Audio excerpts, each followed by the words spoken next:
Hey everyone! Want to pay your American Express credit card bill but not sure how? Here's how you do it. First, go to your browser and head over to americanexpress.com. Log in to your account using your username and password.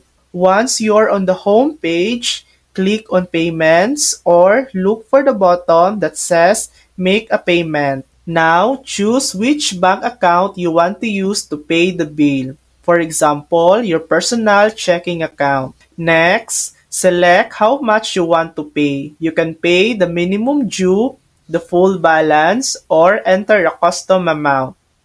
Pick the date you want the payment to go through. You can pay today or schedule it for later. Hit Make a Payment to confirm everything. And you're done. Bill paid. And that's it. That's how to pay your American Express credit card bill. Thanks for watching. If this video helped you, please like and subscribe for more helpful tutorials.